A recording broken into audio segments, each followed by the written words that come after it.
Hino, apa kabar? Fantastis, luar biasa. Yes. Perkenalkan, nama saya Ariska Sinoraya, saya sales trainer di HMSI. Video kali ini akan menjelaskan bagaimana teman-teman bisa menjadi seorang sales konsultan yang sukses, gitu ya. Jadi nggak jadi salesman yang biasa-biasa. Tentunya Anda udah memilih karir sebagai salesino, harusnya jadi salesino yang sukses, gitu ya. Oke, kita langsung masuk ke materi. Ada yang pernah dengar nggak konsultan itu apa sih? Konsultan pajak, konsultan hukum, konsultan akuntansi gitu ya. Jadi konsultan kalau kita lihat di Wikipedia atau di Google gitu ya, pastinya orang yang dianggap paling pakar, paling ahli, dan dia harus memiliki kemampuan untuk memberikan banyak alternatif pertimbangan agar orang yang konsultasi sama dia mendapatkan solusi yang terbaik tentunya. Nah, kalau di Hino, sales konsultan itu seperti apa? Saya menggambarkan kalau di sales konsultan Hino, bagaimana sales Hino itu memiliki kemampuan pengetahuan yang luar biasa, baik tentang produk, tentang kompetitor, tentang bisnisnya customer. Dan yang kedua, banyak orang susah berjualan karena mereka nggak tahu caranya. Nah, sales konsultan itu memiliki kemampuan bagaimana di dalam perusahaan, di dalam dealer, di HMSI pun Anda tetap bangun hubungan mulai dari supervisor, manager, dan semua sales service spare part itu Anda kuasai, supaya begitu ketemu customer Anda juga bisa memberikan solusi yang terbaik, gitu kan. Jadi pada saat Anda kenal baik semua manajemen di dealer, tentunya begitu ketemu customer solusinya nggak bisa hanya satu dan sama gitu ya, tentu solusinya pasti beragam gitu ya. Nah, kita butuh orang-orang konsultan yang secara kemampuan sudah mempunyai bangun hubungan dengan manajemen di dealer juga gitu ya. Jangan hanya coba usaha sendiri jadi Rembo, kerja keras saja gitu ya, itu tidak cukup. Jadi harus terhubung di semua level manajerial dealer Anda gitu ya. Dan tentunya ke customer, kalau yang perusahaan, jadi deketin juga. Jangan cukup puas kenal sama sekretaris, kenal sama purchasing, kenal sama level staff gitu ya. Eskalasi, Anda memiliki kemampuan bagaimana membangun hubungan dari level bawah sampai level atas. Jadi konsultan itu bisa menghubungkan antara perusahaan Anda, dealer Anda dengan perusahaan customer. Kalau dia perorangan itu juga lebih mudah gitu ya. Anda cukup membangun hubungan dengan contohnya satu orang owner gitu ya. Tapi kalau dia perusahaan, Anda harus bangun hubungan ke semua level gitu ya. Dan yang kedua, saya ngerasa harus terkonek, bukan hanya terkonek, bukan hanya terhubung, tapi punya kalkulasi yang tepat gitu ya. Kebayang Anda dianggap sebagai sales konsultan oleh customer, tapi begitu ditanya A, saya harusnya pakai yang truk A atau truk B, kalkulasinya lebih untung A atau lebih untung B, Anda susah menjawabnya. Jadi Anda harus kuat hitung-hitungan, kalkulasi-kalkulasi yang membuat customer yakin sama Anda kalau kerjasama sama Anda, sales konsultan Hino, itu menghasilkan profit yang luar biasa, membuat bisnisnya tumbuh, membuat cost-nya tuh turun, seperti itu. Seperti itu, saya ngerasa teman-teman harus tahu konsultan itu seperti apa, gitu ya. Tapi buat teman-teman yang baru, mungkin selling dulu lah. Selling itu biasanya tentang apa sih? Ya, biasanya Anda umumnya, ya saya jadi salesman Hino, ya jual produk gitu ya. Bagaimana produk ini yang ada di dealer laku gitu kan. Terus utamakan closing. Jadi salesman nggak bisa closing, sama aja nggak bisa menghasilkan profit buat perusahaan, buat dealer kita. Menghasilkan uang, akhirnya dapat insentif, dapat refund, dapat macam-macam gitu ya. Dan tujuan akhirnya memenuhi kebutuhan customer. Itu selling secara umum, bukan seorang sales konsultan. Seorang sales konsultan bukan hanya mengutamakan closing bisa jadi. Kalau satu project yang kita ambil ternyata merugikan kedua belah pihak, mungkin kita harus edukasi customer kita.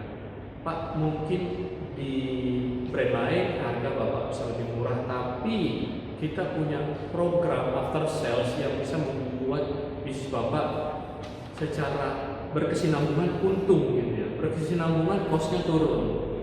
Tapi kalau dia bersikukuh gitu ya, mungkin kita harus mengedukasi dia. Jadi nggak semata-mata harus closing gitu orang konsultan, karena kita harus bikin profit. Jangan sampai teman-teman udah mulai dari prospek, bangun hubungan, presentasi, handling objection, negosiasi, closing, udah capek ke prosesnya, akhirnya terjadi penjualan yang mana bukan hanya untung tapi untung gitu ya. Jadi nggak ada profit di situ, nggak ada margin buat dealer kita. Jadi kerja yang melelahkan. Tapi misalkan teman-teman berpikir secara sales mungkin kurang menguntungkan, tapi saya bisa bikin paket. Bagaimana satu perusahaan mau kontrak servis, mau kontrak spare part, jadi 3S. Jadi 3S konsultan. Bagaimana Anda sebagai sales yang 3S gitu ya, mikirin profit di sales, mikirin profit di service, mikirin profit di spare part. Jadi oke lah, buat perkenalan kita bisa mungkin marginnya tipis di unit, tapi kita usahakan supaya dealer kita itu menguntungkan di after sales seperti itu. Jadi bedanya dengan konsultan, teman-teman bisa lihat ya, sales itu hanya sekedar jual, tidak memahami bisnis customer, tidak memahami bisnis dealer. Kita harus pahami, kalau kita jualan nggak punya margin, dealer kita itu akan susah berkembang gitu ya. Dan bayangin kalau dealer kita hanya memiliki margin yang tipis, tentunya teman-teman juga nggak pengen bonusnya kecil, insentifnya kecil gitu ya. Tentunya kita harus mikirin bisnis dari dealer kita, bisnisnya unit, bisnisnya spare part, bisnisnya service. Nah, dari semua, seorang konsultan bukan hanya secara pengetahuan dia bagus. Ya banyak hal ilustrasi saya sama-sama waktu itu kuliah, banyak teman saya yang sudah kuliah nggak hanya di sini di Jakarta sampai ke luar negeri pun. Tapi bayangin secara knowledge dia bagus, tetapi secara attitude mungkin kurang mau untuk mengeksplor diri dia, kurang mau menantang diri dia. Akhirnya bisa dibilang kurang berkembang juga orang tersebut. Jadi pengetahuan penting gitu ya, kita harus ngisi pengetahuan banyak, tapi bagaimana attitude kita itu harus juga diasah. Bagaimana kita dalam berjualan harus responsif, kita menjadi seorang konsultan harus mempelajari tanpa henti-henti bisnisnya customer. Kita sebagai seorang konsultan harus juga memahami bagaimana kompetitor seperti apa. Ya teman-teman juga sebagai FA juga konsultan, spare part juga konsultan. Setiap individu yang berhubungan dengan customer dan berjualan, harapannya dia seorang sales konsultan. Sales spare part bisa jadi dia itu beberapa customer sangat concern di spare part gitu, sangat concern di after sales. Anda bisa menawarkan misalkan bagaimana warehouse dari customer menjadi lebih rapi, supaya gampang dilihat, supaya gampang di manage. Jadi costnya dari customer tersebut bisa turun. Bayangin kalau gudang spare part, customer Anda nggak tahu ini barang keluar, barang masuk, itu nggak jelas gitu ya. Itu juga kita bantu customer kita untuk memikirkan dari sisi spare part, dari sisi FA gitu ya. Orang paling seneng apalagi ya customer yang notabene berangkat dari teknis gitu ya, ketemu orang FA, orang yang bisa dibilang background di bengkel gitu ya, senang ngomong soal teknis gitu ya. Bagaimana kita membantu untuk mewujudkan supaya cost dari perusahaan itu turun, bikin kontrak servis, kontrak spare part. Jadi intinya kalau kita punya mindset attitude yang bagus, memikirkan profit customer itu bisa lebih dan costnya bisa turun gitu ya. Dan tentunya ekspansi supaya bisnisnya juga bertumbuh gitu ya. Saya sering mengilustrasikan kalau kita bilang profit customer harus naik, cost customer harus turun, dan bantu ekspansi supaya bisnisnya makin besar. Jika Anda punya customer yang sudah merasa Anda sebagai konsultan dan Anda memberikan pelayanan yang wow, saya yakin customer itu menjadi angka yang berjalan Anda menjadi sales konsultan yang sukses. Anda bisa ikut bersama-sama customer sukses. dan dia akan merekomendasikan dan dia akan memberitahukan, teman aku juga perlu truk, teman aku juga perlu layanan kontrak servis, teman aku juga, dan Anda bisa masuk ke dalam grup atau komunitas customer tersebut, pasti Anda menjadi sales konsultan yang sukses. Ya. Jadi yang pertama itu karakter dan mental harus dimiliki. Bagaimana Anda punya karakter yang memang yang seperti itu? Bagaimana memahami setiap kesulitan, setiap hambatan, setiap komplain, bagaimana kita membuatnya itu jadi sebuah peluang. Mentalnya, bagaimana pelajaran hal-hal yang teknis itu mau nggak mau kita pelajari. Tentu memang nggak nyaman gitu ya, pelajari hal teknis gitu ya. Tapi kita harus pelajari mau nggak mau. Bukan hanya produk kita, produk customer, produk kompetitor juga harus kita pelajari. Supaya pada saat kita ketemu sama customer, Anda benar-benar jadi konsultan. Konsultan itu harus expert. Bayangin kalau Anda ditanya sesuatu dan Anda dianggap gak expert.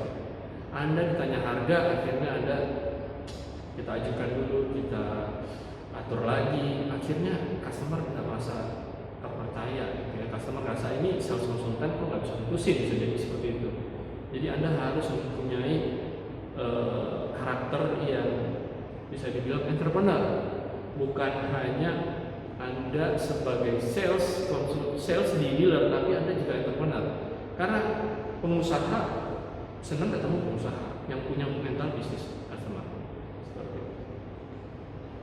Nah, mental ini ada 4 gitu ya. Kemauan belajar, mungkin saya akan bacakan supaya ini kelihatan gitu ya. Kemauan belajar. Yang kedua, memiliki keinginan sukses, dorongan kompetisi, dan kegigihan. Kita bahas satu persatu. Memiliki keinginan sukses gitu ya, percaya diri akan berhasil. Jadi harus pede dulu. Setiap transaksi, setiap penjualan harusnya membuat Anda makin pede gitu ya. Teman-teman yang mungkin baru gitu ya, begitu pecah telur, rasanya itu udah bisa, wah ternyata saya bisa gitu ya, makin pede gitu ya. Jadi siap-siap masuk ke customer yang berikutnya. Dan setiap customer punya situasi yang berbeda. Makanya kita bilang konsultan itu harus taktis juga gitu ya. Yang kedua, menyelesaikan pekerjaan hingga tuntas.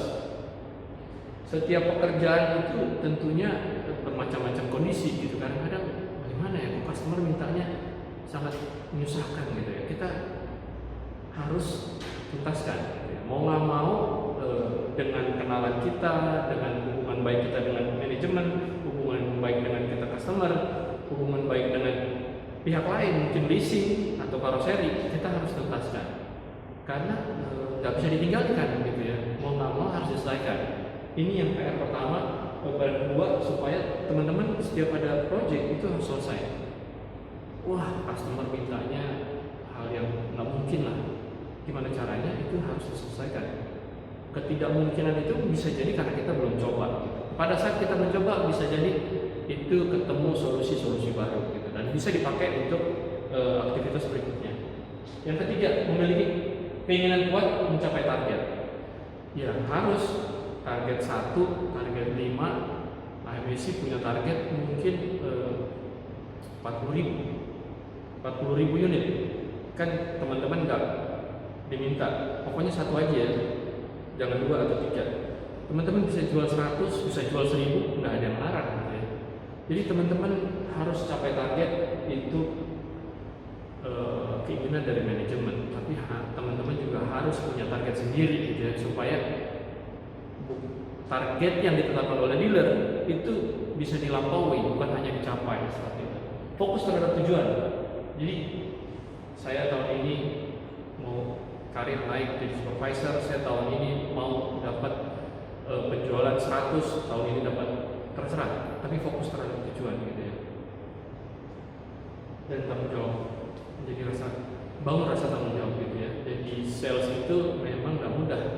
Tanggung jawab begitu ketemu kondisi di karoseri kurang pas, di leasing kurang disetujui, harus tanggung jawab. Gimana pun teman-teman harus punya solusi buat customer Anda. Jika kondisinya berbeda, tetap harus kasih solusi. Ilustrasi bagaimana satu perusahaan bis gitu ya, nggak berjalan dengan baik dan akhirnya dia harus mengganti satu bagian mesin gitu ya. Tapi kalau nggak diselesaikan, itu di bengkel memakan waktu mungkin 3 sampai seminggu gitu ya.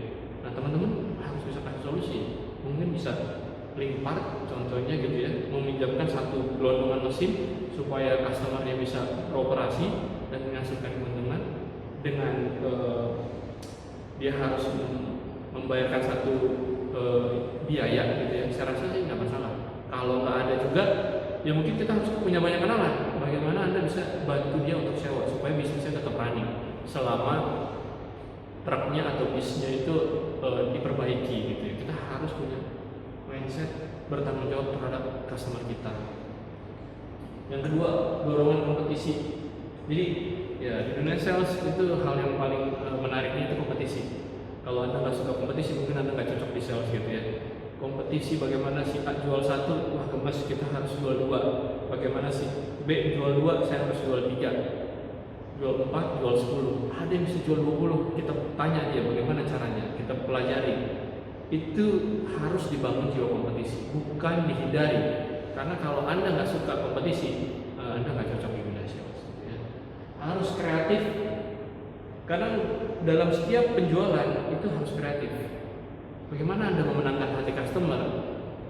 Di mana teman Anda coba itu nggak pernah berhasil gitu ya. Mungkin pengambil keputusannya salah gitu ya. Bagaimana Anda kreatif bisa ketemu lewat komunitas sepeda gitu ya, dengan pengambil keputusan. Nah, teman-teman harus kreatif. Tanpa kreativitas Anda melakukan hal yang sama, tapi menginginkan hasil berbeda, tentunya nggak akan bisa gitu ya. Harus kreativitas ada. Memiliki jiwa bersaing yang kuat. Jadi ya itu kompetisi. Kayaknya justru teman bisa jualan lebih banyak, semangat, saya harus lebih banyak lagi gitu ya. Kuat terhadap tekanan tekanan di manajemen, dimarahkan, ditekan sama customer gitu ya, nggak capai target, itu harus bisa. Kondisi seperti ini kita tahu tidak bisa beraktivitas secara normal, kita harus kuat terhadap tekanan. Jadi kalau seorang sales mungkin jantungnya harus kuat gitu ya, dan jangan terlalu bawa perasaan karena kita orientasinya tujuan, hasil. Percaya diri yang tinggi, makin pede setiap transaksi makin pede, dan kita akan diasah menjadi entrepreneur jadinya. Cepat move on. Begitu ada satu project mau beli 20, tiba-tiba customer bilang nggak jadi, pindah ke brand sebelah gitu ya.